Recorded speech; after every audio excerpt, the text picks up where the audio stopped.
नमस्ते आप सभी को हमारे YouTube चैनल पहले कागज में आप सभी का स्वागत है। तो चलिए आज हम टीचिंग के कुछ इम्पोर्टेंट क्वेश्चंस की चर्चा करते हैं। शुरू करते हैं।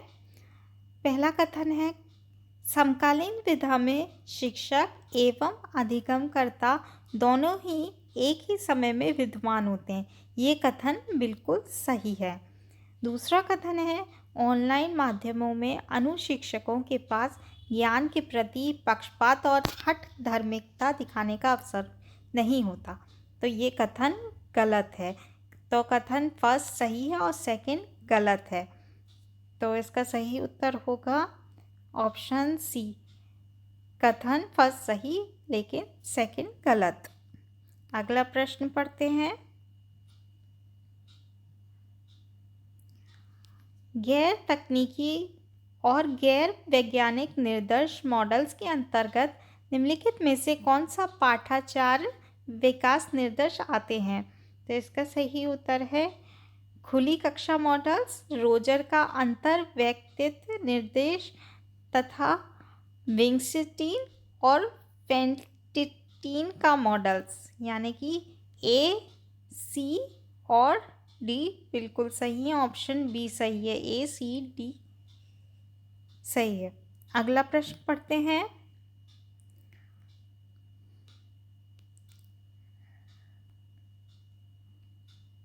नीचे शिक्षण विधियों और दृष्टिकोणों की एक सूची दी गई है।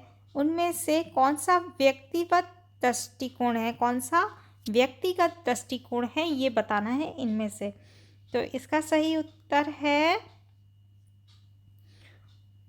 मॉड्यूलर दृष्टिकोण आधारित, योजनाबद्ध अधिगम और निजीकरण शिक्षण, यानी कि बी, सी और डी सही है। तो इसमें ऑप्शन बी सही है क्योंकि इसमें सेकेंड, थर्ड और फोर्थ सही है।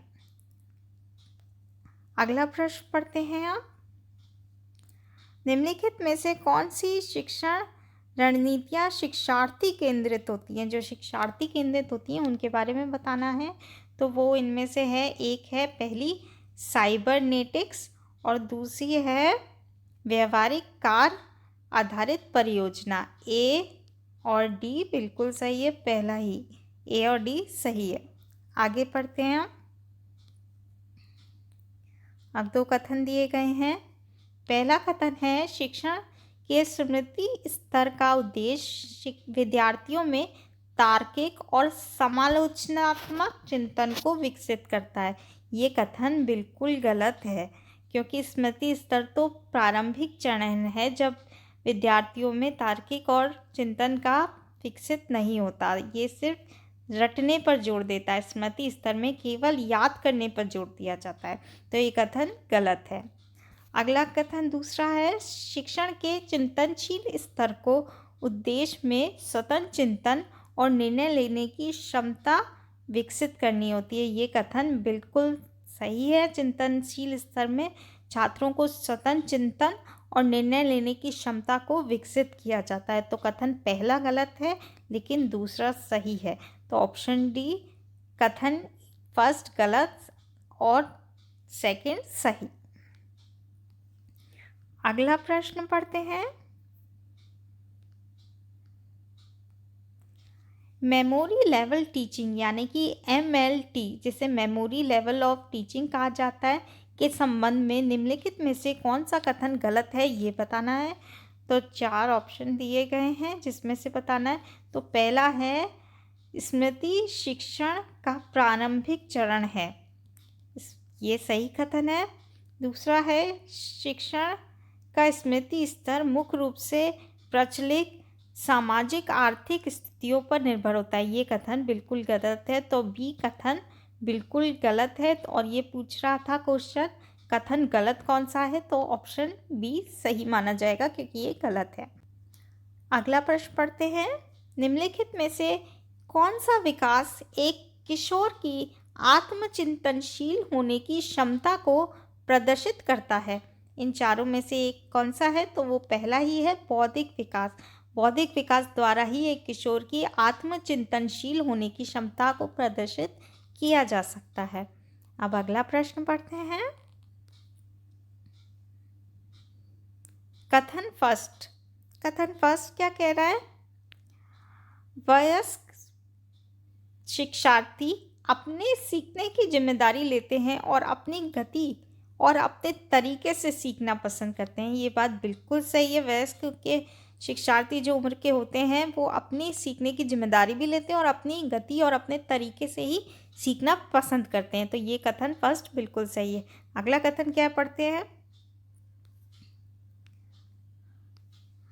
अगला कथन है, वयस्क जो होते हैं शिक्षार्थी पारंपरिक शिक्षार्थी होते हैं, उन्हें जिनके संज्ञात्मक विकास के स्तर के आधार पर वर्गीकृत नहीं किया जा सकता। तो ये गलत कथन है।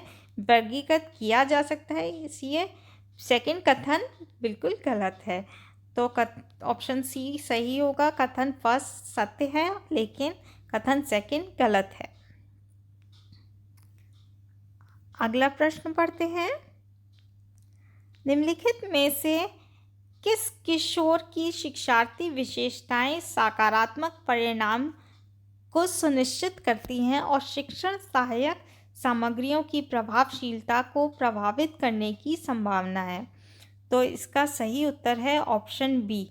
ऑप्शन बी के अंतर्गत आता है शिक्षार्थी की परिपक्वता का स्तर, उसका शैक्षणिक प्रदर्शन जो होता है उसका स्तर, और प्रेरक जो उसकी होती है वो प्रवृत्ति होती है। ये सभी सही है। तो ऑप्शन बी बिल्कुल सही है। अगला प्रश्न पढ़ते हैं। स्व अधिगम के अनुकूलन के लिए निम्नलिखित में से कौन सा प्रेरक सिद्धांत सबसे अधिक सहायक होता है? तो इसका सही उत्तर है ऑप्शन सी, यानी कि सक्षमता की आवश्यकता को पूरा करने की जो गुंजाइश प्रदान करना है वही प्रेरक सिद्धांत के सबसे अधिक स्व अधिगम में सहायक होता है। इन व्यक्ति मतलब जो भी शिक्षार्थी हैं उसकी आवश्यकताओं को पूरा करने के लिए सक्षमता का होना आवश्यक है। तो आज के लिए बस इतना ही। फिर मिलेंगे अगले वीडियो में कुछ इम्पॉर्टेंट क्वेश्चंस और टॉपिक के साथ। तब तक के लिए बाय बाय।